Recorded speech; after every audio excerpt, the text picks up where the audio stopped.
ഒരു യാത്രക്കിറങ്ങി ബസ്സിൽ കയറി ഒരു സ്റ്റോപ്പ് കഴിഞ്ഞു, 2 സ്റ്റോപ്പ് കഴിഞ്ഞു, മൂന്നാമത്തെ സ്റ്റോപ്പ് ആയപ്പോഴേക്കും ഒരു പുരുഷൻ മൂത്രമൊഴിക്കാൻ മുട്ടി, പിടിച്ചിരുത്താൻ പറ്റുന്നില്ല. സ്റ്റോപ്പിൽ ഇറങ്ങുന്നു, ബാത്റൂം കണ്ടുപിടിക്കുന്നു, ബാത്റൂമിൽ പോകുന്നു, ബാത്റൂമിൽ പോണ വഴിക്ക് 1-2 തുള്ളി ഇറ്റി ഡ്രസ്സിൽ വീഴുന്നു. അങ്ങനെ വീണ്ടും യാത്ര തുടരുന്നു. വേറൊരു ബസ് എടുക്കുന്നു, 2-3 സ്റ്റോപ്പ് കഴിഞ്ഞിട്ട് വീണ്ടും ഇറങ്ങേണ്ടി വരുന്നു, വീണ്ടും ബാത്റൂം തപ്പിയെടുക്കുന്നു, വീണ്ടും പോകുന്നു. അതോടുകൂടി തന്നെ അടിക്കടിക്ക് മൂത്രമൊഴിക്കാൻ മുട്ടുക. ഇതേ പാറ്റേൺ തന്നെ ഒരു പുരുഷന് രാത്രി പലതവണയായിട്ട് മൂത്രമൊഴിക്കാൻ വേണ്ടി എണീക്കേണ്ടി വരിക. പലതവണ ഉദ്ദേശിക്കുന്നത് രാത്രിയിൽ 2-ൽ കൂടുതൽ തവണ. അങ്ങനെ ഉറക്കത്തിനെ ബാധിക്കുക. രാത്രിയും ഉറക്കമില്ല, പകൽ യാത്ര ചെയ്യാനും പറ്റുന്നില്ല, ജോലി ചെയ്യാനും പറ്റുന്നില്ല. അതോടുകൂടി തന്നെ മൂത്രത്തിൻ്റെ സ്പീഡ് കുറഞ്ഞു വരുന്നു. ഇത്തരം ബുദ്ധിമുട്ടുകൾ അനുഭവിക്കുന്ന ഒരു പുരുഷനാണ് നിങ്ങൾ. എന്നാൽ നിങ്ങൾക്ക് പ്രോസ്റ്റേറ്റ് ഗ്രന്ഥി വീക്കം ഉണ്ടാകാനുള്ള സാധ്യതയുണ്ട്. ഇന്ന് നമുക്ക് പ്രോസ്റ്റേറ്റ് ഗ്രന്ഥി വീക്കത്തെ പറ്റി നമുക്ക് സംസാരിക്കാം. ഞാൻ doctor Nijil Abdul Jalal, Ernakulam medical trust ഹോസ്പിറ്റലിലെ consultant urologist, andrologist and robotic സർജനാണ്. എന്താണ് പ്രോസ്റ്റേറ്റ് ഗ്രന്ഥി? പുരുഷന്മാർക്ക് മൂത്രസഞ്ചിയുടെ താഴ്ഭാഗത്തായിട്ട് ഒരു ചെറുനാരങ്ങ അല്ലെങ്കിൽ ഒരു ചെറിയൊരു ഓറഞ്ചിൻ്റെ സൈസിൽ ഉള്ള ഒരു ഗ്രന്ഥിയാണ് പ്രോസ്റ്റേറ്റ് ഗ്രന്ഥി. ഈ ഗ്രന്ഥിൻ്റെ നടുവ് കൂടെയാണ് മൂത്രസഞ്ചിയിൽ നിന്ന് മൂത്രം പുറത്തോട്ട് പോകുന്നത്, ലിംഗത്തിൻ്റെ അകത്തുകൂടെ. ഒരു 40-45 വയസ്സിന് ശേഷം എല്ലാ പുരുഷന്മാർക്കും ഈ ഗ്രന്ഥിക്ക് ചെറുതായിട്ട് വീക്കം വരാനുള്ള സാധ്യതയുണ്ട്. അത് ഓരോ 10 വർഷം കഴിയുന്തോറും അത് അനുഭവിക്കാനുള്ള പുരുഷന്മാരുടെ അളവ് 10% കൂടുന്നു. അതായത് ഒരു 50 വയസ്സാകുമ്പോഴേക്കും ഏകദേശം ഒരു 40-50% പുരുഷന്മാർക്ക് ഈ ഒരു ബുദ്ധിമുട്ട് നേരിടേണ്ടി വരാറുണ്ട്.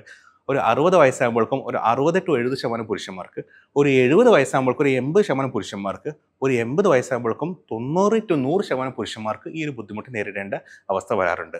അതിന് പ്രധാനപ്പെട്ട കാരണം ഈ പ്രോസ്റ്റേറ്റ് ഗ്രന്ഥി വീക്കം കാരണം മൂത്രം പോകുന്നതിന് തടസ്സമാവുന്നു.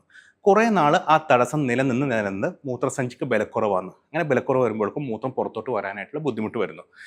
നമ്മളൊരു പ്രായം കുറഞ്ഞ ആൾ ഒരു കൊപ്പിക്കൂല്ലേ, നമ്മൾ വായിൻ്റെ അകത്ത് വെള്ളം കുലുക്കി കൊപ്പിളിക്കും നമ്മൾ. അതുപോലെ തന്നെ ഒരു പ്രായമുള്ള ആൾ ഒരു ബെഡിൽ കിടക്കുന്ന അധികം അനങ്ങാൻ പറ്റാത്ത ഒരു അപ്പച്ചൻ കൊപ്പിളിക്കുന്നു. ഒരു യങ് ആയിട്ടുള്ള പ്രായം കുറഞ്ഞൊരു പുരുഷൻ നല്ലോണം കൊപ്പിളിക്കാൻ പറ്റും, നല്ലോണം ഫോഴ്സിൽ ആ വെള്ളം തെറിപ്പിക്കാൻ പറ്റും. പക്ഷെ അതേസമയം ഒരു പ്രായമായിട്ടുള്ള ഒരു വൃദ്ധനായിട്ടുള്ള ഒരു അപ്പച്ചന്, ബെഡിൽ കിടക്കുന്ന അധികം ആരോഗ്യമില്ലാത്ത ഒരു അപ്പച്ചന് അധികം ഫോഴ്സിൽ കൊപ്പിളിക്കാൻ പറ്റില്ല.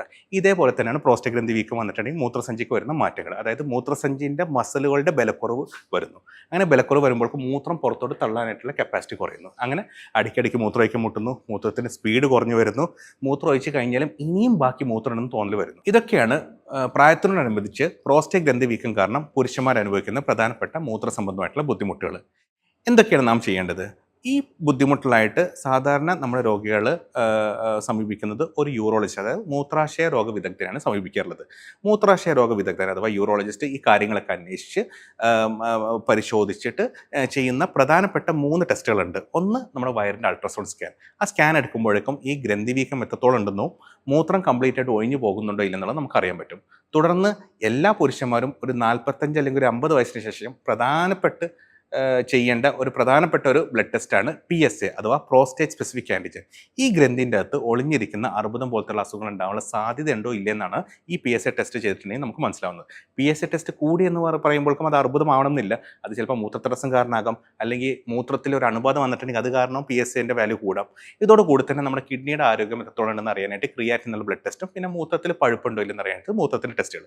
ഇത്തരം ടെസ്റ്റുകൾ ചെയ്ത് നോക്കിയിട്ട് ഒരു 60-70% പുരുഷന്മാർക്ക് പലപ്പോഴും മരുന്നുകളുടെ സഹായത്തോടു കൂടി ഒരു ഭൂരിഭാഗം ബുദ്ധിമുട്ടിൽ മാറ്റിയെടുക്കാൻ പറ്റാറുണ്ട്. ഒരു കണക്കുകൾ പറയുന്നത് വെച്ചിട്ടുണ്ടെങ്കിൽ നമുക്ക് ഒരു നല്ല മരുന്ന് മൂത്രം ഒഴിക്കുന്നതിന് ബുദ്ധിമുട്ടായിട്ട് വരുന്ന പ്രോസ്റ്റേറ്റ് ഗ്രന്ഥി വീക്കം മാറ്റാനായിട്ടുള്ള നല്ല മരുന്ന് കൊടുത്താൽ തന്നെ ഒരു 60-70% പുരുഷന്മാർക്ക് നല്ലൊരു മാറ്റം വരാറുണ്ട്. ഇനി മരുന്ന് കഴിച്ചിട്ട് വലിയ മാറ്റമില്ലാത്തവർ, അല്ലെങ്കിൽ മരുന്ന് കഴിക്കുന്നതോട് കൂടി തന്നെ മൂത്രതടസ്സം വന്നിട്ട് യൂറിൻ്റെ ട്യൂബ് ഊരിയിട്ട് മൂത്രം പോകാത്ത ആൾക്കാർക്ക്, അല്ലെങ്കിൽ നിരന്തരമായിട്ട് മൂത്രത്തിൽ പഴുപ്പ് വരുന്ന പുരുഷന്മാർക്ക്, അല്ലെങ്കിൽ മൂത്രസഞ്ചിയിൽ മൂത്രം കെട്ടിക്കിടന്നത് കല്ലായി മാറി മൂത്രസഞ്ചിയിൽ കല്ലും അതോടുകൂടി തന്നെ പ്രോസ്റ്റേറ്റ് ഗ്രന്ഥിയും വരുന്ന ആൾക്കാർക്ക്, അല്ലെങ്കിൽ ഈ പ്രോസ്റ്റേറ്റ് ഗ്രന്ഥി വീക്കം കാരണം കിഡ്നി അഥവാ നമ്മുടെ വൃക്കകളുടെ പ്രവർത്തനത്തിനെ ബാധിക്കുന്ന രീതിയിലുള്ള ഒരു സാഹചര്യം വരികയാണെങ്കിൽ ഇത്തരം ആൾക്കാർക്കാണ് നമുക്ക് മരുന്നില്ലാത്ത ചികിത്സയെ പറ്റി നമുക്ക് ആലോചിക്കേണ്ടി വരാം. പ്രധാനമായും നമുക്ക് ചികിത്സകളിൽ 5 ചികിത്സകളാണ് നമുക്ക് പ്രോസ്റ്റേറ്റ് ഗ്രന്ഥി വീക്കത്തിന് പുരുഷന്മാർക്ക് നമുക്ക് ഓഫർ ചെയ്യാൻ പറ്റുന്നത്. ലോകമെമ്പാടും കഴിഞ്ഞ ഒരു 50-60 വർഷമായിട്ട് വളരെ സക്സസ്ഫുൾ ആയിട്ട് ചെയ്തു വരുന്ന ഒരു ഗോൾഡ് സ്റ്റാൻഡേർഡ് ട്രീറ്റ്മെൻറ്റാണ് TURP അഥവാ trans urethral resection of prostate gland. എന്താണ് ഇതിൽ ചെയ്യുന്നത്? മൂത്രനാളിൽ കൂടെ, അതായത് മൂത്രം പുറത്തോട്ട് പോകുന്ന ആ വഴിയിൽ കൂടെ നേരെ ഒരു ക്യാമറ കയറ്റി ഈ തടിച്ചു നിൽക്കുന്ന പ്രോസ്റ്റേറ്റ് ഗ്രന്ഥിയെ ചുരണ്ടി എടുക്കുന്ന ഒരു പ്രൊസീജിയറാണ് TURP. പിൽക്കാലത്ത് അതിൻ്റെ ഒരു നെക്സ്റ്റ് എവല്യൂഷൻ എന്നുള്ള രീതിയിൽ വന്ന ഒരു ചികിത്സയാണ് ലേസർ പ്രോസ്റ്റേറ്റ് സർജറി അഥവാ ഹോളപ്പ് അല്ല തൂളപ്പ് എന്ന രീതിയിൽ അറിയപ്പെടുന്നു. ഇത് രണ്ടും എന്താ ചെയ്യുന്നത്? പ്രോസ്റ്റേറ്റ് ഗ്രന്ഥി പൂർണ്ണമായിട്ട് നീക്കം ചെയ്യുന്നതോട് കൂടി തന്നെ ആ തടസ്സം മാറിക്കിട്ടുന്നു.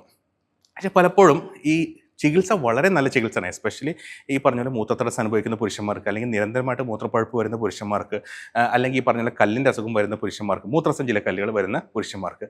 പക്ഷേ ഒരു ബുദ്ധിമുട്ട് അവർ ഫേസ് ചെയ്യുന്നത് എന്താണെന്ന് വെച്ചിട്ടുണ്ടെങ്കിൽ, ഒന്ന് സ്ഖലനമില്ലായ്മ ഈ ചികിത്സകൾ കാരണം ചിലപ്പോൾ ചില പുരുഷന്മാരിൽ വരാറുണ്ട്. അത് എന്തുകൊണ്ടെന്ന് വെച്ചിട്ടുണ്ടെങ്കിൽ, ഈ പ്രോസ്റ്റേറ്റ് ഗ്രന്ഥി പോകുമ്പോഴേക്കും നമ്മുടെ മൂത്രത്തിനെയും സ്ഖലനത്തിനെയും കൺട്രോൾ ചെയ്യുന്ന ഒരു വാൽവ് ആ പ്രോസ്റ്റേറ്റ് ഗ്രന്ഥി പോകുന്നതോട് കൂടി തന്നെ അതിൻ്റെ കൂടെ പോവുകയാണ്.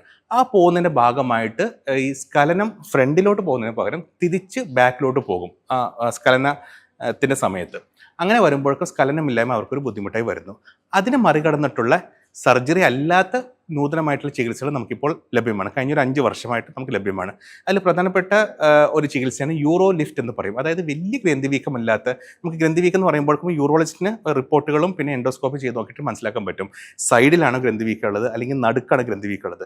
സൈഡിൽ മാത്രം ഗ്രന്ഥിവീക്കമുള്ള ചെറിയ പ്രോസ്റ്റേറ്റ് ഗ്രന്ഥിവീക്കം നമുക്ക് ചെയ്യാൻ പറ്റുന്ന വളരെ ലളിതമായിട്ടുള്ള ഒരു 10 മിനിറ്റിൻ്റെ പ്രൊസീജിയറാണ് യൂറോ ലിഫ്റ്റ് എന്ന് പറയുന്നത്.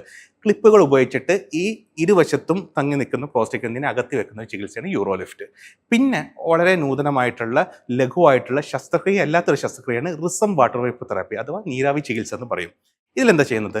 ഒരു മെഷീൻ ഉൽപ്പാദിപ്പിക്കുന്ന നീരാവി ഈ ഗ്രന്ഥിൻ്റെ അകത്തോട്ട് മുറിവില്ലാത്ത രീതിയിൽ മൂത്രനാളിൽ കൂടെ ക്യാമറ കയറ്റിയിട്ട് നമ്മൾ ഇഞ്ചെക്ട് ചെയ്യുകയാണ് ചെയ്യുന്നത്. അങ്ങനെ ഇഞ്ചെക്ട് ചെയ്യുന്നതോടുകൂടി തന്നെ 2 ആഴ്ച തൊട്ടിട്ട് 2 മാസം വരെയുള്ള ഒരു കാലയളവിൽ ആ ഗ്രന്ഥിവീക്കത്തിൻ്റെ അളവ് കുറഞ്ഞു വരുന്നു. അത് കുറഞ്ഞു വരുന്നതോട് കൂടെ തന്നെ പുരുഷന് മൂത്രസംബന്ധമായിട്ട് ബുദ്ധിമുട്ട് മാറിക്കിട്ടുന്നു. ഈ 2 ചികിത്സകളും സ്ഖലനമില്ലാത്തൊരു ബുദ്ധിമുട്ട് മാറ്റിത്തരുന്നു. പക്ഷെ എന്നാലും നമുക്ക് ഓരോ രോഗിക്കും അവർക്ക് തക്കതായിട്ടുള്ള അല്ലെങ്കിൽ അവർക്ക് അപ്രോപ്രിയേറ്റ് ആയിട്ടുള്ള ചികിത്സ സെലക്ട് ചെയ്യുന്നത് വളരെ അനിവാര്യമാണ്. കഴിഞ്ഞ ഒരു 2-3 വർഷമായിട്ട് സോഷ്യൽ മീഡിയയിലൊക്കെ വളരെയധികം സ്വീകാര്യത കിട്ടിയിരിക്കുന്ന ഒരു ചികിത്സയാണ്. അതിനാണ് പ്രോസ്റ്റേറ്റ് ആർട്ടറി എംബോളൈസേഷൻ അഥവാ PI എന്ന് പറയും. കയ്യിലെ രക്തക്കൊഴലിൽ കൂടെ അല്ലെങ്കിൽ തുടയിലെ രക്തക്കൊഴലിൽ കൂടെ ഈ ആൻജിയോഗ്രാം ഒക്കെ ചെയ്യുന്ന പോലെ തന്നെ ഒരു ചെറിയൊരു വയറ് പാസ് ചെയ്തിട്ട് ആ വയറ് ഈ പ്രോസ്റ്റേറ്റ് ഗ്രന്ഥിയിലോട്ട് രക്തം കൊടുക്കുന്ന രക്തക്കൊഴലിനെ ടാർഗറ്റ് ചെയ്തിട്ട് ആ രക്തക്കൊഴലിൻ്റെ അകത്ത് ബ്ലോക്ക് ചെയ്യുന്നു. അതെങ്ങനെയാണെന്ന് വെച്ചിട്ടുണ്ടെങ്കിൽ നമുക്ക് ഭക്ഷണം കിട്ടാതിരിക്കുമ്പോൾ നമ്മുടെ ശരീരം ക്ഷീണിക്കുമല്ലോ. അതുപോലെ തന്നെ ഈ ഗ്രന്ഥിക്ക് രക്തം കിട്ടാതിരിക്കുമ്പോൾ ഗ്രന്ഥി നിന്ന് കുറച്ച് ക്ഷീണിക്കും. ആ ക്ഷീണിക്കുന്നതോട് കൂടി തന്നെ ചിലവർക്ക് ആ മൂത്ര സംബന്ധമായിട്ട് ബുദ്ധിമുട്ടിൽ കുറഞ്ഞു കിട്ടാറുണ്ട്. ഇത് എസ്പെഷ്യലി വളരെ ഉപകാരപ്പെടുന്ന ആർക്കൊക്കെയാണ്? ഒന്ന് വയോവൃദ്ധന്മാർക്ക്, ഒരു അനസ്തീഷ അഥവാ ഒരു മയക്കം താങ്ങാൻ പറ്റാത്ത പുരുഷന്മാർക്ക്, അല്ലെങ്കിൽ ഒരു സർജറി എന്നുള്ള രീതിയിൽ താങ്ങാൻ പറ്റാത്ത പുരുഷന്മാർക്ക്, അല്ലെങ്കിൽ നല്ലോണം ഈ പ്രോസ്റ്റേറ്റ് ഗ്രന്ഥി വീക്കം കാരണം മൂത്രത്തിൽ രക്തം പോകുന്ന പുരുഷന്മാർക്ക്, ഇത്ര ആൾക്കാർക്ക് വളരെ അനുയോജ്യമായിട്ടുള്ള ഒരു റിസ്ക് കുറവുള്ള ട്രീറ്റ്മെൻറ്റാണ് പ്രോസ്റ്റേറ്റ് ആർട്ടറി എംബോളൈസേഷൻ. അപ്പോൾ ഈ 5 ട്രീറ്റ്മെൻറ്റാണ് നമ്മൾ മരുന്നുകളല്ലാത്ത ചികിത്സകൾ പ്രോസ്റ്റേറ്റ് ഗ്രന്ഥി വീക്കത്തിനായിട്ട് പുരുഷന്മാർക്ക് നമുക്ക് ഓഫർ ചെയ്യാനായിട്ടുള്ളത്. പിന്നെ പ്രധാനമായും നമ്മുടെ ഡയറ്റിൽ നമ്മൾ എണ്ണക്കടികൾ, പൊരിക്കടികൾ, ജങ്ക് ഫുഡ്സ്, അതായത് കൊഴുപ്പ് നിറഞ്ഞ ഭക്ഷണ പദാർത്ഥങ്ങൾ, ഇതെല്ലാം കുറക്കുന്നതോട് കൂടി തന്നെ ഈ പ്രോസ്റ്റേറ്റ് ഗ്രന്ഥിൻ്റെ വീക്കം ഒരു പരിധി വരെ നമുക്ക് ഒരു ലെവലിൽ നമുക്ക് മെയിൻറ്റെയിൻ ചെയ്യാൻ പറ്റും. അതോടുകൂടി തന്നെ നല്ല വ്യായാമം, പിന്നെ നല്ല ഭക്ഷണ രീതി, നല്ല ഉറക്കം, ഇതെല്ലാം ചെയ്യുന്നതോട് കൂടി തന്നെ നമ്മുടെ ജനറൽ ആരോഗ്യം ഇമ്പ്രൂവ് ചെയ്യുന്നതോട് കൂടി തന്നെ ഈ പ്രോസ്റ്റേറ്റ് ഗ്രന്ഥിൻ്റെ വീക്കം നമുക്ക് കുറച്ച് വെക്കാൻ പറ്റും. ഇതൊക്കെയാണ് പ്രോസ്റ്റേറ്റ് ഗ്രന്ഥി വീക്കത്തെ പറ്റി എനിക്ക് നിങ്ങളോട് ഇന്ന് പറയാനുള്ളത്. എല്ലാവർക്കും നല്ലൊരു ആരോഗ്യപൂർണ്ണമായ ജീവിതം ആശംസിക്കുന്നു. നന്ദി.